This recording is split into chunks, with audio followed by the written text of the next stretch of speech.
जय श्री कृष्ण। नमस्कार। वेदांत के अध्ययन की श्रृंखला में आद्य श्री शंकराचार्य जी विरचित विवेक चूड़ामणि के आज के सत्र में सभी साध्यायियों का स्वागत एवं अभिवादन ओंकार के नाद के साथ प्रार्थना करेंगे। आ, आ,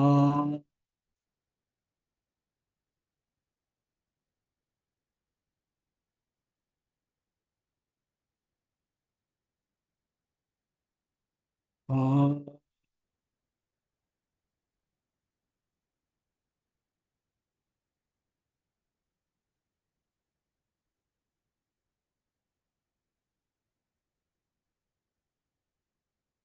आ,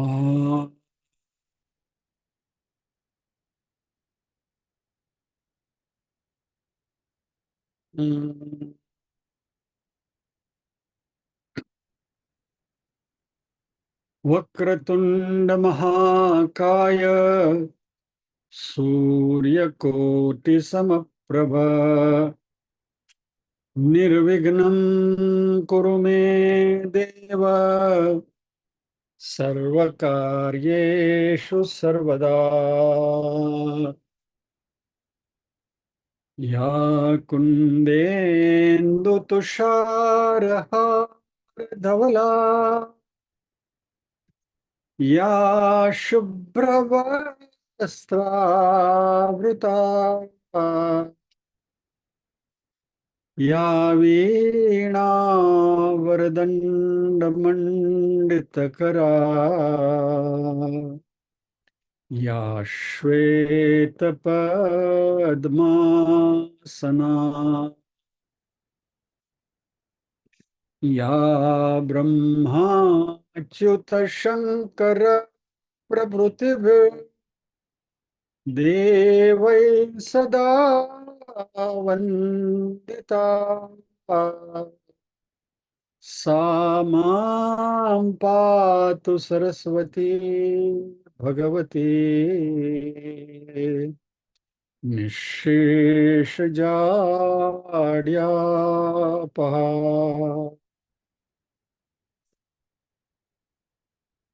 वसुदेवसुतं देवं कंसचाणूरमर्दनम् देवकी परमानन्दम् कृष्णं वन्दे जगद्गुरुम्। सदाशिवसमारम्भाम् शङ्कराचार्यमध्यमाम् अस्मदाचार्यपर्यन्ताम् वन्दे गुरुपरम्पराम्। ॐ सहना भवतु सहनौ भुनक्तु सह वीर्यं करवावहै तेजस्विनावधीतमस्तु मा विद्विषावहै। ॐ शांति शांति शांति।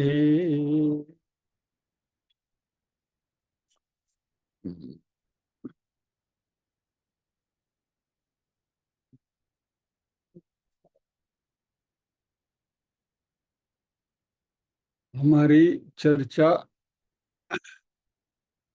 तितिक्षा के ऊपर चल रही थी।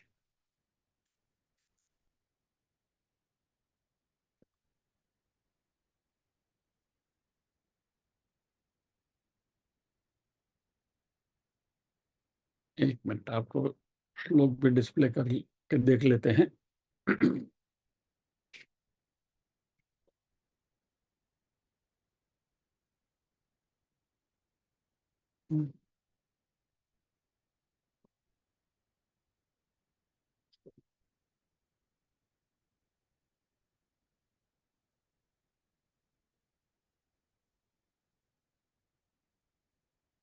हम यहाँ हैं। बाह्यानालंबनम वृत्ते रेषो परतिरुत्तमा सहनम सर्वदुःखानां मा प्रतीकारपूर्वकम् चिंता विलापरहितम् सा तितिक्षा निगद्यते। बाह्यानालंबनम वृत्तेः एष उपरति उत्तम। उसके बारे में हमने देख लिया, उपरति क्या है वो, यानी बाहर के किसी भी विषयों का आश्रय नहीं लेना, उसको उत्तम उपरति कहते हैं। और आगे शंकराचार्य जी कहते हैं कि सहनम सर्व दुखानाम अप्रतीकार पूर्वकम चिंता विलाप रहितम सा तितिक्षा निगद्यते। सर्व दुखानाम सभी प्रकार के दुखों को अप्रतीकार पूर्वकम चिंता विलाप रहितम सहनम, यानी सभी प्रकार के दुख को किसी भी प्रकार के रेजिस्टेंस के बिना, वाई मी, ये मन में न लाते हुए, चिंता भी नहीं करनी है, विलाप भी नहीं करना है, और उसको सहना है। उस सहन शक्ति को तितिक्षा कही गई है।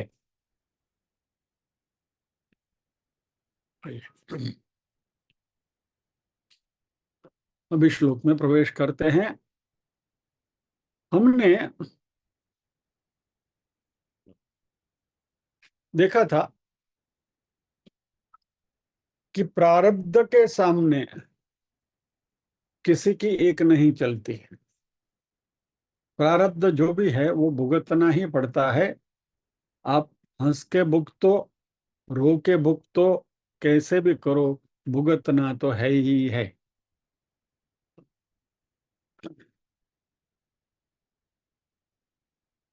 और इसमें हमने देखा कि कोई एक्सेप्शन नहीं है।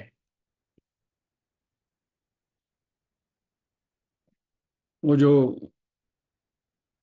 आपको एक गीत सुनाया था, कोई लाख करे चतुराई, कर्म का लेख मिटे ना रे भाई। बराबर।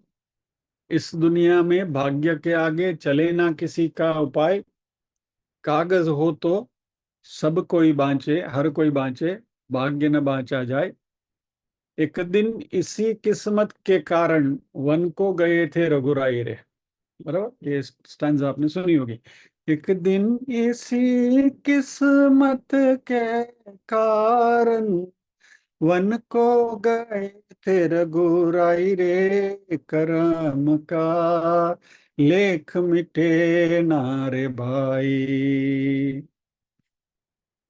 एक दिन इसी किस्मत के कारण वन को गए थे रघुराई रे, इसमें बहुत गलतफहमी होती है, इसलिए दोबारा रिपीट करने की इच्छा हुई, इसलिए स्पेसिफाई कर रहा हूं। यहाँ गलतफहमी क्या हो सकती है कि इसी प्रारब्ध की वजह से राम जी को वनवास जाना पड़ा, लेकिन वो राम जी को वनवास जाने का प्रारब्ध राम जी का नहीं था। ईश्वर को प्रारब्ध नहीं है, क्योंकि उनका कर्म ही नहीं है। कर्म नहीं है तो प्रारब्ध कहां से आएगा। राम जी तो विष्णु के अवतार है, विष्णु के अवतार तो परमात्मा है, तो वो तो कभी कोई कर्म तो करते ही नहीं है, उनकी तो लीला होती है।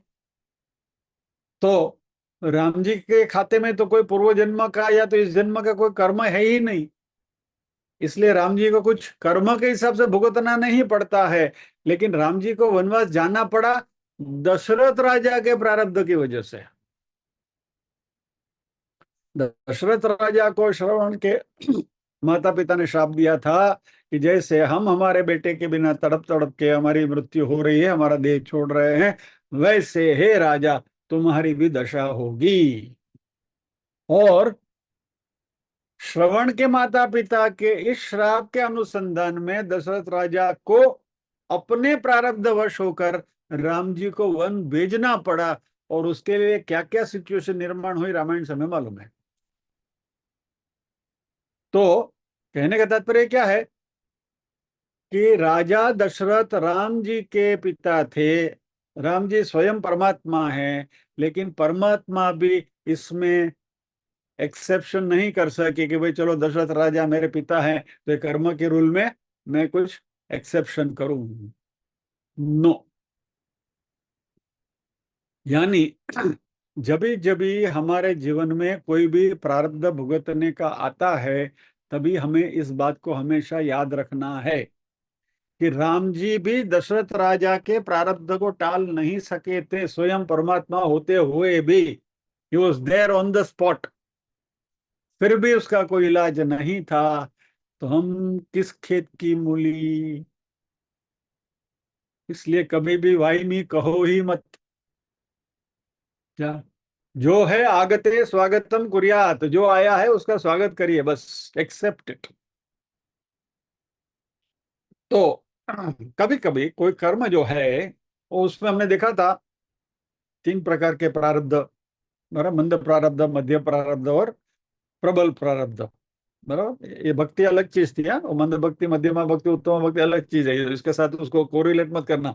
Terminology is the same. तो मंद प्रारब्ध, मध्यमा प्रारब्ध और प्रबल प्रारब्ध। मंद प्रारब्ध जो है उसको थोड़ा पुरुषार्थ से आप उसको दूर कर सकते हैं। बराबर। मान लीजिए कि भैया बैठे हैं, गर्मी हो रही है। गर्म होना मंद प्रारब्ध है। गर्मी होना आपको चाहिए कि आप सुख से, सुविधा से, शांति से बैठे, लेकिन गर्मी हो रही, अभी वो मंद प्रारब्ध है। क्या करोगे? खड़े हो जाओ, एसी चालू करो तो पंखा चालू करो, मिट गया वो प्रारब्ध। बराबर। ये मंद प्रारब्ध यानी with little efforts you can overcome it.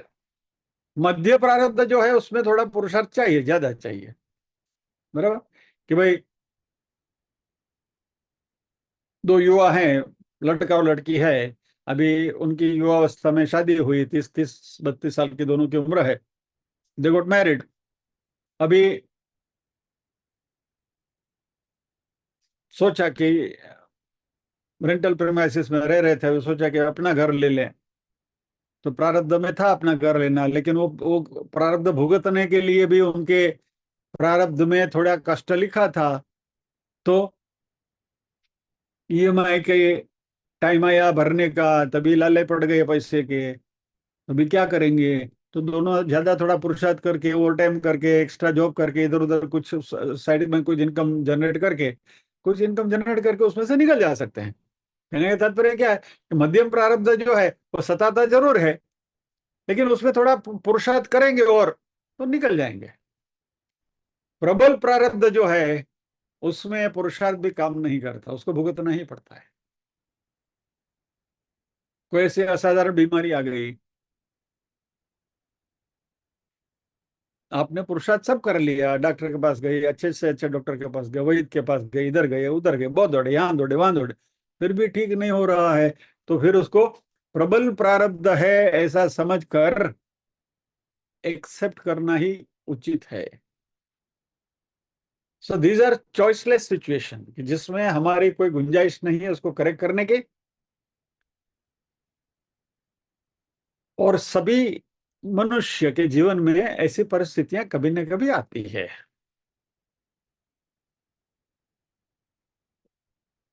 Krishna भगवान ने दूसरे अध्याय में कही थी ये बात, तस्माद अपरिहार्य थे न त्वम शोचितुम अर्हसी। बराबर, दूसरे अध्याय का 27वां श्लोक। तो ऐसी सिचुएशन में जब भी आते हैं तभी हमें क्या करना चाहिए?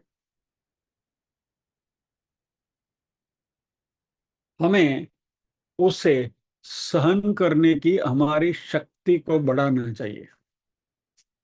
यानी भगवान के पास जाकर रोना नहीं है, लेकिन भगवान के पास जाकर श्रद्धा से, भक्ति से, आत्मविश्वास से प्रभु को प्रार्थना करने के है कि हे प्रभु, मेरे सामने जो आया है मेरे प्रारब्धवश है, मेरी करनी का ही फल हम भुगत रहे हैं, लेकिन हे प्रभु इतनी कृपा जरूर करना कि भुगतने की शक्ति दे। इतनी शक्ति हमें देना दाता, मन का विश्वास कमजोर होना। बराबर। परमात्मा से ये प्रार्थना करनी है कि भाई हमें शक्ति दो, ताकि हम एक चॉइसलेस सिचुएशन जो है, जो प्रबल प्रारब्ध है, उसको भुगतने के लिए सक्षम बन सकें। और ये मानसिक तैयारी हमेशा रखनी है, क्योंकि जीवन में कौन सा प्रारब्ध कभी कौन सा संचित कर्म कभी फलित होगा और कभी प्रारब्ध बनकर सामने आएगा, उसकी कोई गारंटी नहीं है। न जानी जानकी नाथे सवारे શું થવાનું છે, बराबर। तो हम हमारी शक्ति को बढ़ाते रहें। जैसे हम हमारी शारीरिक शक्ति को बढ़ाने के लिए जिम में जाते हैं, कसरत करते हैं, सुबह उठ कर सूर्य नमस्कार करते हैं, चलने जाते हैं, दौड़ने जाते हैं। हमारी तंदुरुस्ती को ठीक करने के लिए जैसे हम प्रयत्न करते हैं तन को दुरुस्त रखने के लिए, वैसे ही मन को दुरुस्त रखने के लिए भी प्रयत्न करने चाहिए। तो क्या होगा? तन को दुरुस्त रखा आपने तो छोटी मोटी बीमारी आएंगी तो आपको पकड़ेंगी नहीं। You will not get affected by it because your immunity has improved, your endurance has improved, your physical strength has improved. तो इसकी वजह से बाहर से जो वायरस वगैरह जो अटैक होता है वो आपको परेशान नहीं करेगा। अभी सीजन आने ही वाले ही है अक्टूबर में, बराबर। डॉक्टरों के कमाने की सीजन आएगी अक्टूबर, जब गर्मी शुरू होगी सब आपको सर्दी बुखार खांसी हा हा हु चालू हो जाएगा।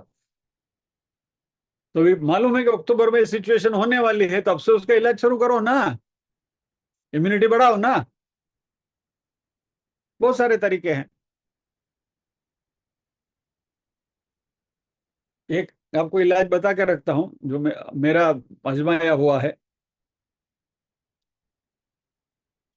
मैं पतंजलि की या तो रामदेव बाबा की मार्केटिंग नहीं कर रहा हूं, लेकिन प्रोडक्ट इज गुड, इसलिए मैं आपको मेरे अनुभव से बता रहा हूं कि उनकी गिलोय घनवटी करके गोली जो आती है, वो गिलोय घनवटी लेते रहेंगे तो इम्यूनिटी बढ़ती है। ये तो मेरा अपना स्वानुभव है, इसलिए I am sharing it with you. तो इस तरीके से शरीर की इम्यूनिटी हम बढ़ा सकते हैं ताकि अक्टूबर में हम पकड़े ना जाए, जड़ पाई ना जाइए। तो અત્યારથી शुरू कर दियो। तो ये जो इम्पैक्ट है वो इम्पैक्ट को हम कम कर सकते हैं। अभी जैसे तन दुरुस्त रखने के लिए ये सब नाटक हम करते हैं, वैसे मन दुरुस्त रखने के लिए भी नाटक करना पड़ेगा। क्या? देखिए एक सिचुएशन मान लीजिए कि हमारे कुटुंब में, संसार में, अब इन अवर ओन फैमिली कोई एक प्रॉब्लम आया, एक प्रश्न आया। मान लीजिए कि घर में 6-7 सदस्य हैं, राइट। अभी वो जो परिस्थिति है वो सभी के लिए सेम है, बराबर। ऑल 7 मान लीजिए घर में 7 लोग रह रहे हैं और कोई एक परिस्थिति निर्माण हुई, तो घर के सातों सात सभ्यों के लिए वो परिस्थिति तो एक ही है, सेम ही है, लेकिन सातों सदस्य अलग अलग तरीके से उस परिस्थिति को निपटाएंगे या तो उसको रिएक्ट करेंगे। कोई शांति से बोलेगा ठीक है भाई, जो है वो है, एक्सेप्टेड, जे चाहिए आज है, बराबर। कोई अरे ऐसा हो गया हो, खुद की मार के करोगे क्या? There is no way out. लेकिन अलग अलग लोगों के अलग अलग रिएक्शंस होते हैं, किसी का शांति से झेल लेते हैं, कोई कोई एक्सट्रीम रिएक्शंस करते हैं।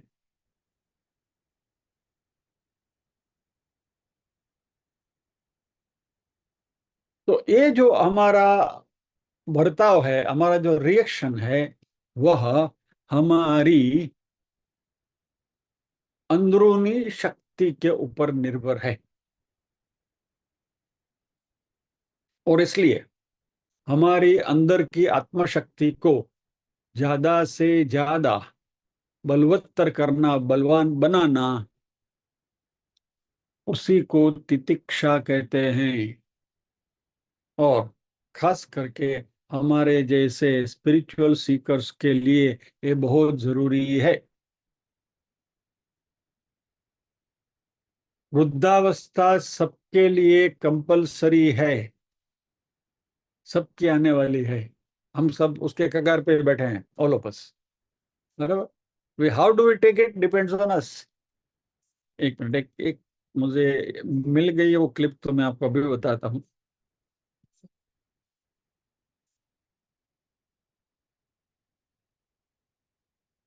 Please bear with me. एक मिनट, वीडियो को मैं पॉज कर लेता हूँ। अब ये वीडियो को आप देखिए, दिखाई दे रहा है ना आपको? बराबर। 2024 का बेस्ट वीडियो टाइटल है, बराबर है।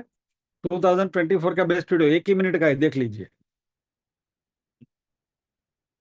जिंदगी बेवफा है तो क्या, अपने रूठे हैं हमसे तो क्या, हाथ में हाथ ना हो तो क्या, साथ फिर भी निभाना पड़ेगा। जिंदगी प्यार का गीत है, इसे हर दिल को गाना पड़ेगा।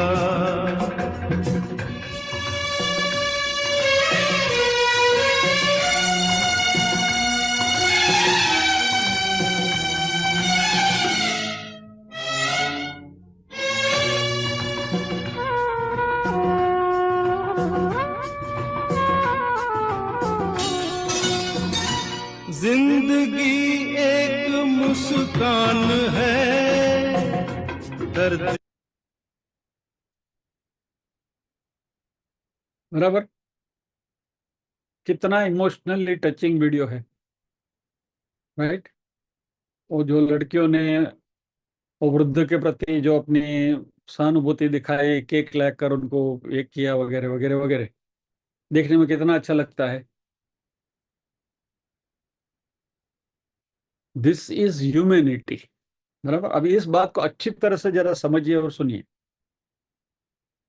दिस इज ह्यूमैनिटी, ये मानवता है, जिसको सराहना चाहिए मानवता की दृष्टि से। लेकिन अध्यात्म के एंगल से देखने जाओ, यानी कि विवेक वैराग्य वाला जो विवेक की दृष्टि से देखने जाओ, तो दिस इज एब्सोल्यूट नॉनसेंस। क्या? How can it be nonsense? उस वृद्ध की जगह पर यदि हम हैं, तो हम अपने आप को ऐसी दयनीय स्थिति में कभी नहीं रखेंगे। We will not be carried away emotionally like this. तितिक्षा सीखने का मतलब ही यही है कि we should be internally so strong कि ऐसी परिस्थिति हमें हिलाएगी। मेरा बर्थडे सेलिब्रेट करने वाला कोई नहीं है, तो मैं अकेला बैठ के मोमबत्ती बुझा के केक काट के खाऊंगा? कम ऑन यार, ऐसा बर्थडे सेलिब्रेट करने की जरूरत ही क्या है? रोज सुबह उठते हैं, हमारा बर्थडे है। ये जो बेचारापन जो है, ये जो दयनीय स्थिति है, ये अध्यात्म के मार्ग पर चलने वाले हम जैसे साधकों के लिए निंदनीय है। मैं इस क्लिप की यहां बैठे हुए आप सबके सामने कड़ी भत्सना करता हूं। I have responded to this clip in the same words.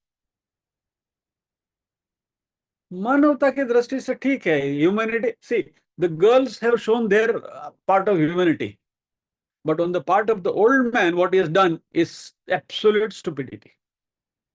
अध्यात्म की दृष्टि से अभी उसका आंतरिक विकास इतना नहीं हुआ है, वो बात अलग है। लेकिन कम से कम हम अपने आप को ऐसी परिस्थिति में कभी ना रखें।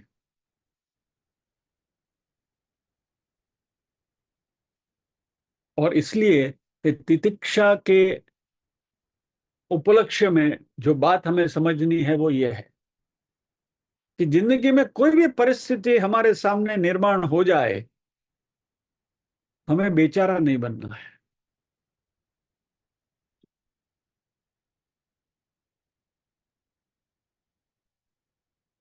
वापस मैं आपको मेरे जीवन के उसी संक्रांति काल की ओर ले जाता हूं।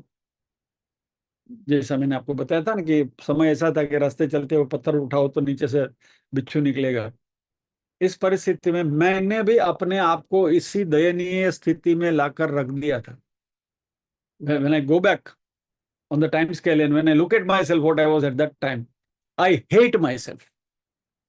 मुझे अपने ऊपर नफरत हो रही है कि मैं क्या हुआ था. कोई भी व्यक्ति आके पूछे कि क्यों भाई कैसे हो, आंख में से बूंद बूंद पानी, ठीक है चल रहा है. वो दिन जब भी मैं याद करता हूँ ना, मुझे अपने आप को झापट मारने का मन होता है. Don't do this. मैं अपने अनुभव से कहता हूं, मैं अपने आप को कोसते हुए आपको कह रहा हूं. तितिक्षा भी हम पढ़ रहे हैं, उसका अध्ययन कर रहे हैं, इस संदर्भ में मैं आपसे कह रहा हूं, never never never get into this kind of A helpless situation. परिस्थिति कोई भी निर्माण हो जाए,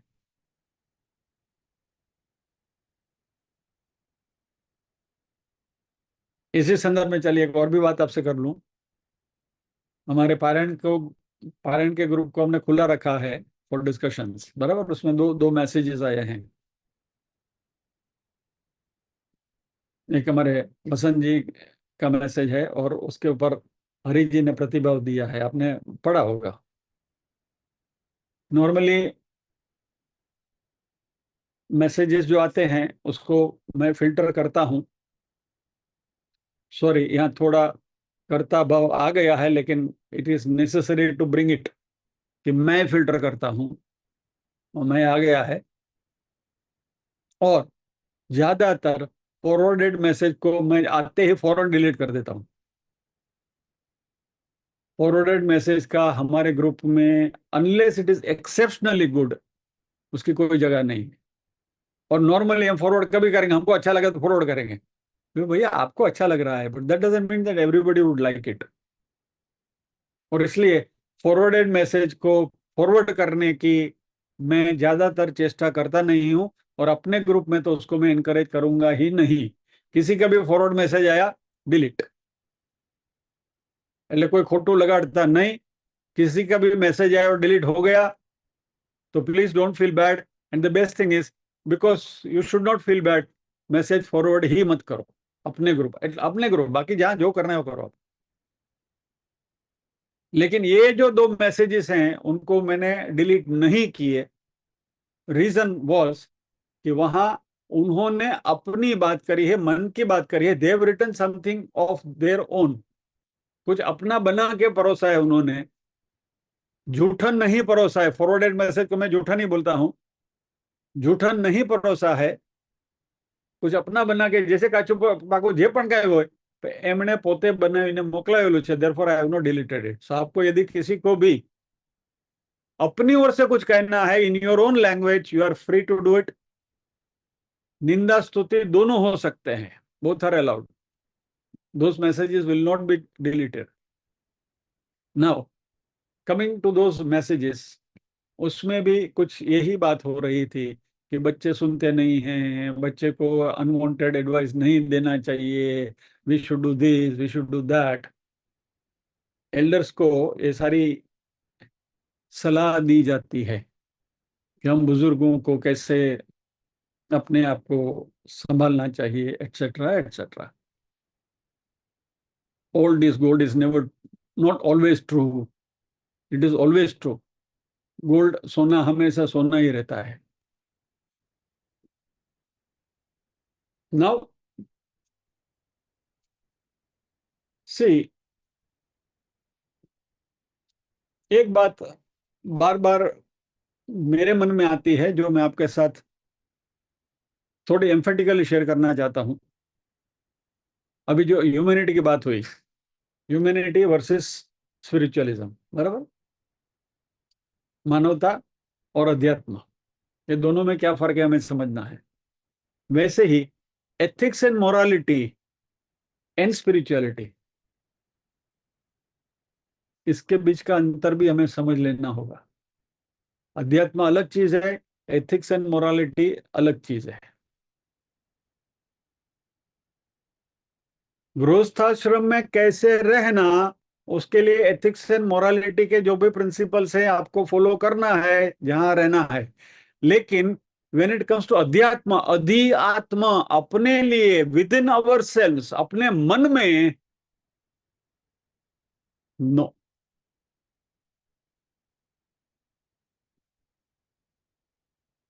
अपने मन में हमारा जो आत्मविश्वास है उसको तो बनाए रखना है, but that should not gate transformed into ego.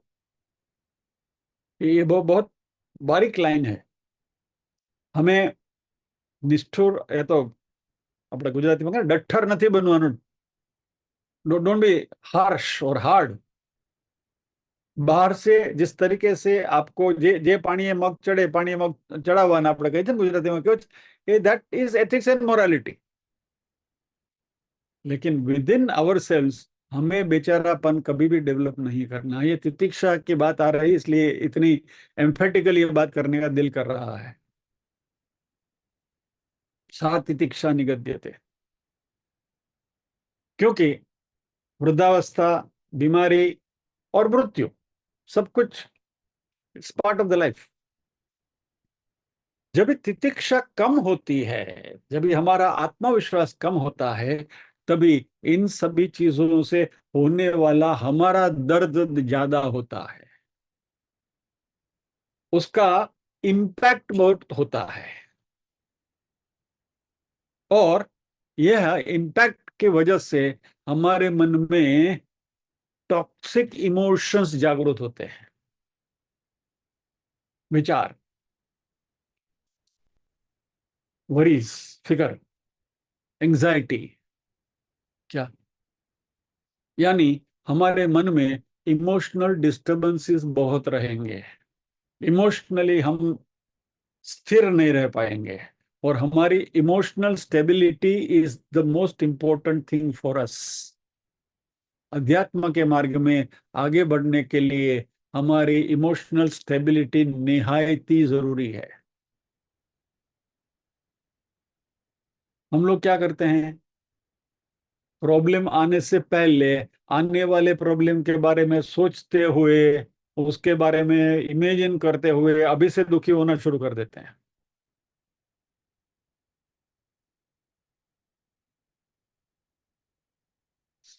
60 साल तो हो गया, अभी तो धीरे धीरे धीरे धीरे वृद्धावस्था होगी, शरीर भी कमजोर होने लगेगा। बच्चे हमारा ध्यान रखेंगे कि नहीं रखेंगे? अरे बच्चे ध्यान रखेंगे तो ठीक है, नहीं रखेंगे तो तब देखा जाएगा। कि 10 साल के बाद बच्चे ध्यान रखेंगे कि नहीं रखेंगे उसकी फिक्र करें, आज क्यों दुबले हो रहे हो?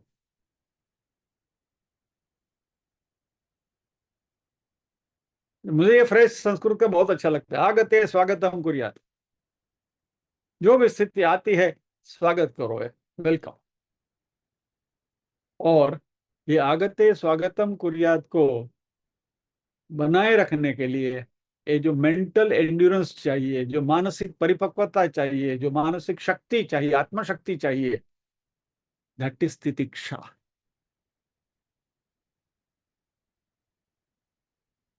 और जैसे मन में विचार आया कि 60, 70, 75 साल के हो जाएंगे, 80 साल के हो जाएंगे, पता नहीं आयुष्य कितना है, बच्चे देखभाल करेंगे कि नहीं करेंगे, एट दैट टाइम चिंता करने के बजाय यदि हम ये सोचें, तभी जो होगा देखा जाएगा। परमात्मा से हमने प्रार्थना तो करी है कि उस परिस्थिति को निपटने के लिए हे प्रभु शक्ति देना, और प्रभु शक्ति देंगे।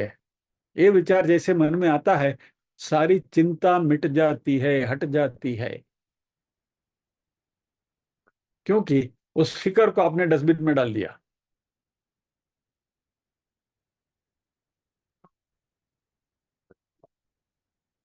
तो ये जो तितिक्षा जो है वह भय का निवारण है। और तितिक्षा यदि कम है, टॉलरेंस लेवल यदि कम है हमारा, तो उसका पहला सिम्टम क्या होगा मालूम है? गुस्सा, एंगर, बात बात में उबल जाएंगे, टॉलरेंस ही नहीं है। तो जो इंटॉलरेंट लोग हैं वो बहुत जल्दी छोटे छोटे बहाने में भी दे फ्लेयर अप। और इससे न तो हम अपने आप को तबाह करते हैं, दूसरों को भी तकलीफ देते हैं। और ये इस प्रकार का जो बात बात में चिढ़ जाना, चिड़चिड़ापन, flaring up on very small small provocations, ये जो सारी चीजें हैं, उसकी एक ही रेमेडी है, इंक्रीज द टॉलरेंस लेवल, तितिक्षा को बढ़ाएं। डर, गुस्सा, डिप्रेशन, फ्रस्ट्रेशन, ये सारे जो हैं, these are all toxic emotions जो मन में आते हैं। और इन सब के लिए एक ही इलाज है, तितिक्षा। और इसलिए हमारे शास्त्र हमें बचपन से ही तितिक्षा डेवलप करने की सलाह देते हैं कि भाई जो भी सिचुएशन आए उसको बैलेंस्ड। भगवत गीता में भगवान ने वही कहा है ना, सुख दुखे समय कृत्वा लाभा लाभो जया जयो तो युद्धाय युज्यस्व नैवं पापम वाप्स्यसि। बराबर। मात्रा स्पर्शास्तु कौन्तेय शीतोष्ण सुख दुःखदाः आगमा पायिनो नित्यान् तान् तितिक्षस्व भारत। भगवान ने गीता में भी कहा, यही बात करी है, तितिक्षा बढ़ाओ। तो अभी तितिक्षा को बढ़ाएं कैसे?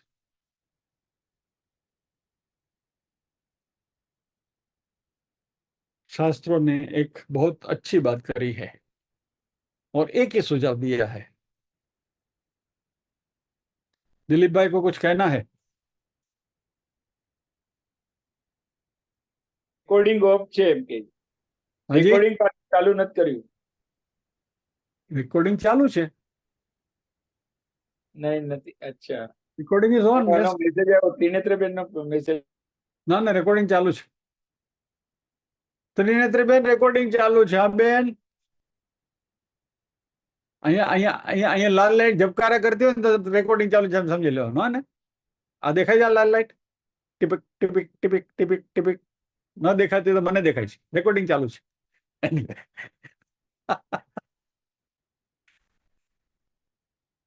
રીટાબેન, રેકોર્ડિંગ ચાલુ છે।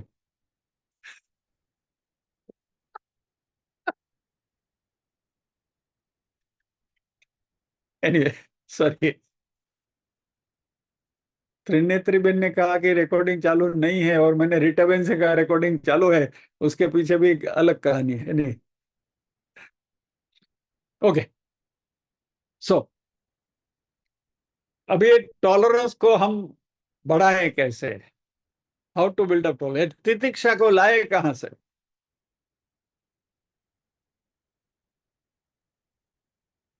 शास्त्रों ने कहा है कि उसके लिए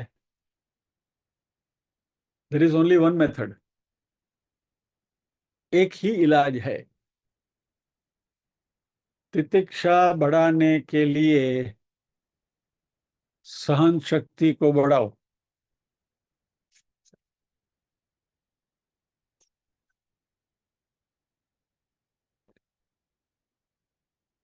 प्रतीक्षा बढ़ाने के लिए एक ही मेथड, एक ही रास्ता है, एक ही सॉल्यूशन है। क्या?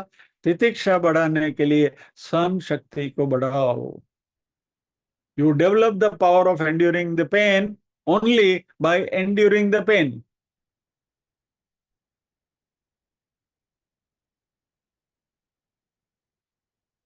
कुछ एक गजल थी, दर्द को सहना दवा हो जाना, यानी दर्द ही अपनी दवा हो जाती है। इतनी हद तक उसको आप सहन करने की अपनी शक्ति बढ़ाओ कि दर्द दर्द स्वयं अपनी दवा हो जाती है। अभी वो फ्रेज मुझे याद नहीं आ रहा है, एक शेर है इस मतलब का। तो आपको तैरना सीखना है तो क्या करोगे? तैर के ही सीखोगे ना। हाँ? हाथ में किताब लेके get into the water, stretch yourself, then move your legs and try to move your arms. किताब के साथ आप सीधे नीचे जाओगे। बराबर। तैरना है तो आपको स्विमिंग पूल में डुबकी लगानी ही पड़ेगी, फिर पानी वानी पी जा बात अलग है। लेकिन तैरना सीखना है तो हाथ में गाइड बुक रख के तैरना नहीं सीख सकते। अच्छा, तैरना तो हम सबको आता है, नहीं आता है बात अलग है। साइकिल तो हम में से कोई सबने चलाई है। साइकिल सीखना है तो क्या करोगे, साइकिल के ऊपर ही सवार होना पड़ेगा ना। कार में बैठ के आप साइकिल सीख पाओगे? नहीं, नहीं सीख पाओगे। कोई बात नहीं। यानी तितिक्षा बढ़ाना है तो सहन शक्ति को बढ़ाओ। तो जो भी स्किल हमें डेवलप करनी है उसकी प्रैक्टिस करनी पड़ेगी। तो ये प्रैक्टिस से ही आता है। तो तितिक्षा बढ़ानी है तो तितिक्षा बढ़ाने की प्रैक्टिस करो। अब ये कैसा करें, चलो let us go point by point, step by step. तो पहले क्या बात हुई, जिंदगी में आने वाली किसी भी परिस्थिति को निपटने के लिए हमें हमारा आत्मविश्वास बढ़ाना चाहिए, तितिक्षा को बढ़ानी चाहिए, बराबर। तितिक्षा को कैसे बढ़ाएंगे? तो तितिक्षा को बढ़ाएंगे सहन शक्ति को बढ़ाते हुए। सहन शक्ति कैसे बढ़ाएंगे, उसका भी रास्ता है। पहले अपनी मर्जी से बढ़ाओ, वॉलंटरीली। कैसे? गर्मी हो रही है, एसी चालू है, एसी बंद कर दो। तितिक्षा बढ़ेगी, सहन शक्ति करने की, सहन शक्ति, सहन करने की शक्ति बढ़ेगी, बराबर। एकादशी आती है, वैसे तो हम भूखे नहीं रह सकते, दिन में 4 बार खाना चाहिए। तो एक बार एकादशी का व्रत करके देखो। ठीक है, पूरा उपवास ना करो, एक टाणो करो। एक टाइम खा के देखो कि चलो भाई एक टाइम खाएंगे।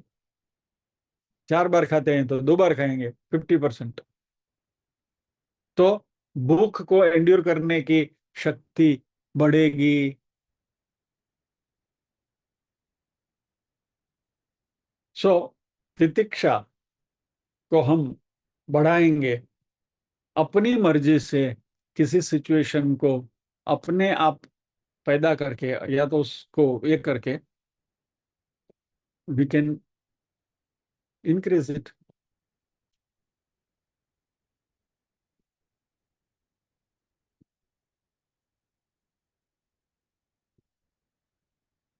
आपको तितिक्षा बढ़ानी है, डिनर टाइम 9 बजे का रखा है कि भाई क्लास पूरा होते ही भोजन करना है क्या, तो मैं आपको आपकी मदद कर सकता हूँ उसमें।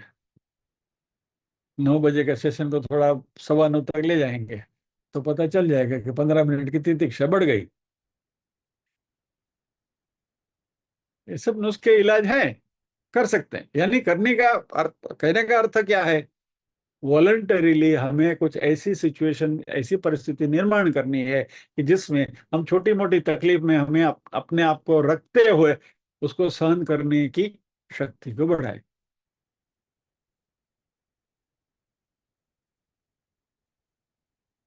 सर्दी के मौसम में, विंटर में गर्म पानी चाहिए ही चाहिए।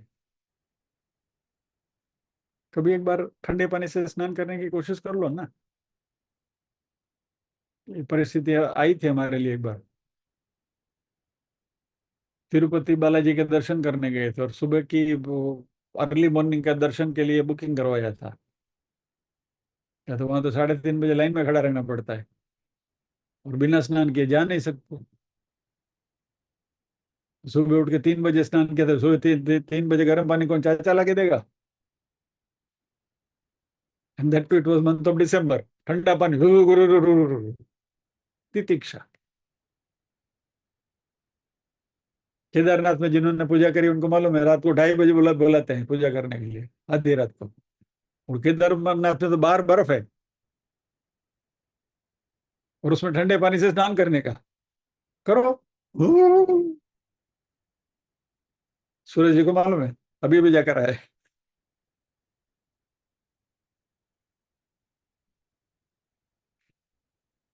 तो ये तितिक्षा ही है ना।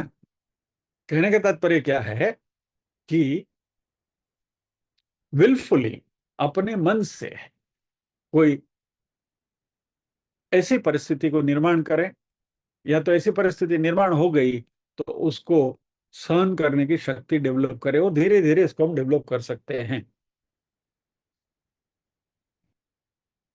और इसको हमारे शास्त्र ने तप कहा है। व्रत कहो या तो तप कहो, यानी तप यानी एक ऐसी परिस्थिति जिसको आपने निर्माण करके अपने आप को इस परिस्थिति में रखने की स्वयं की इच्छा रखी है, और उस परिस्थिति में आप डटे रहे हैं। एकादशी का व्रत करने का तय किया तो एकादशी फिर करी, फिर जो होना है देखा जाएगा।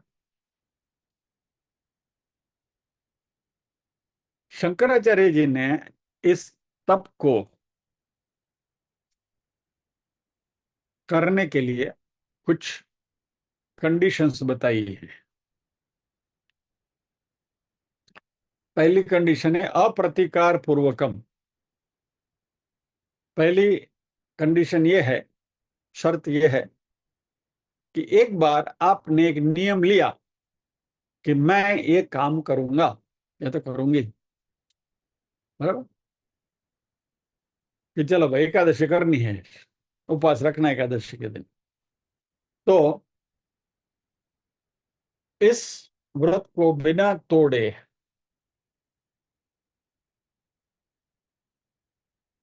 और इसका दूसरा कुछ ऑल्टरनेट लाइटर हल ढूंढते हुए उस व्रत को डाइल्यूट करने की कोशिश मत करना। आपने तय किया कि एकादशी के दिन कुछ खाना नहीं है, उपवास ही करना है, नथिंग एल्स, और दोपहर को भूख लगी, एकादशी में शेकेली सिंग तो खवाए, डिब्बा खोल के 2 फाकड़ा भरी लीधा। चा कॉफी तो पीवा, चा कॉफी नो वांधो नहीं, दिन में 2 बार चाय पीते थे, अभी 4 बार चाय पीते, एकादशी है ना। फ्रूट तो खवाए, वांधो नहीं, केला खा लिया, सफरजन खा लिया, सुबह से शाम तक खाते पीते ही रहते, क्यों? तो आज एकादशी है। ऐसी एकादशी नहीं करनी है यदि हमें तितिक्षा को डेवलप करनी है। बाकी मौज में एकादशी करने जैसे करनी वैसी करो ना।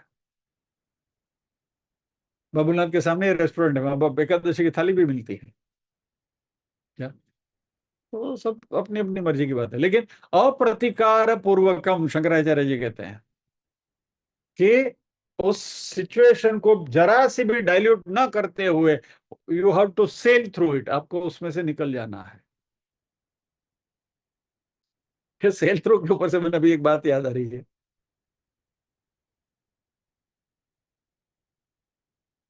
आबू में नकी लेक में वो पेडल वाली बोट होती है,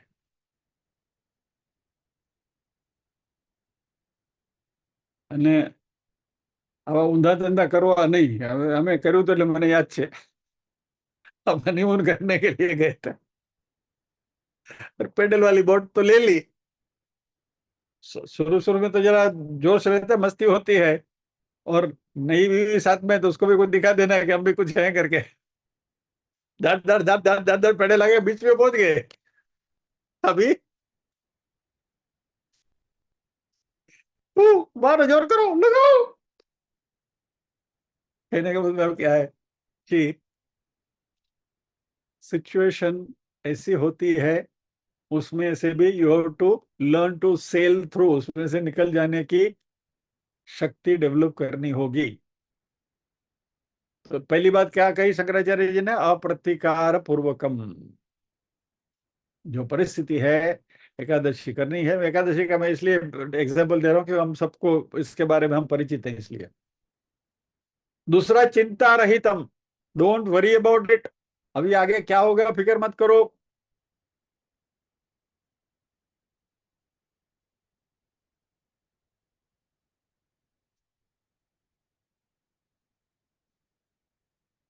ये करना मत, खाली एक एग्जाम्पल के तौर पे मैं कह रहा हूं कि किसी डायबिटीज के पेशेंट को ઉજમ ચડ્યો કે એકાદશીનો ઉપવાસ કરવો છે तो लाले पड़ जाएंगे। मत करना कभी ऐसा। चिंता रही तब यहाँ नहीं चलेगा, उसको चिंता करनी पड़ेगी। मुझे फिर शुगर बढ़ जाएगी, मैं उपवास तो नहीं कर सकता, मैंने एकादशी क्यों कर ली। करो ही मत, लेकिन सोच समझ के करो। और जब भी करो तभी चिंता रहितम, उसके लिए फिर you don't have to develop on it. उसके ऊपर आपको बैठे नहीं नहीं, आज तो एकादशी है, आज तो एकादशी, सुबह से शाम तक एकादशी ना गाना गवाना। चिंता रहितम, don't worry about it, forget it. वही चार धाम की यात्रा की बात करें तो यमुनोत्री और केदारनाथ आपको चढ़, मान लीजिए कि आपने तय किया कि डोली या तो भी कुछ टट्टू वगैरह नहीं करना है, ऐसे ही पैदल चलना है। बीच में पहुंचे ना तो उतर सकते हैं, ना तो चढ़ सकते हैं। बराबर। बैठे बैठे चलते रहो, फिर क्या करोगे। अथवा तो जो लोग राइड में बैठते हैं ना, तो मस्ती करने बेसी तो क्या फटाफट आवाज नहीं लेना होगा, जैसे शुरू अभी क्या करोगे, तितिक्षा सद करो। फिर चिंता रही तब क्या होगा, जो होगा अभी पता नहीं। यानी अप्रतिकार पूर्वकम, चिंता रहितम। और तीसरा शंकराचार्य जी कहते हैं विलाप। रो मत उसके बारे में, अरे अभी क्या गया, गया, चलो हो गया, डरो। विलाप रहता है, हम विलाप ज्यादा करते हैं, तो विलाप रहितम। तो सतत उसके बारे में बोलते मत रहो, उसके बारे में रोते मत रहो। इस तरीके से जो तितिक्षा को डेवलप करते हैं उनकी शंकराचार्य जी कहते हैं कि अंदर की आत्मशक्ति बढ़ेगी, और इसको ही सच्चा तप कहा गया है, और ऐसे तप को ही तितिक्षा कहा गया है।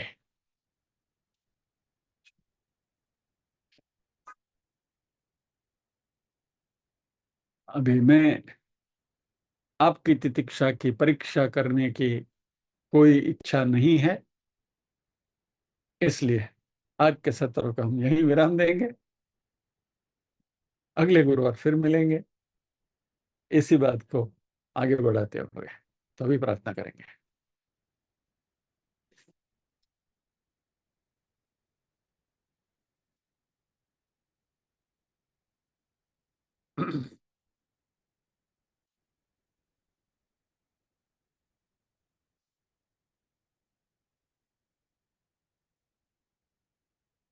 ओम असतो मा सद्गमय, तमसो मा ज्योतिर्गमय, मृत्योर्मा अमृतंगमय। सर्वेषां स्वस्तिर्भवतु, सर्वेषां शान्तिर्भवतु, सर्वेषां मङ्गलं भवतु, सर्वेषां पूर्णं भवतु। लोका समस्ताः सुखिनो भवन्तु, लोका समस्ताः सुखिनो भवन्तु।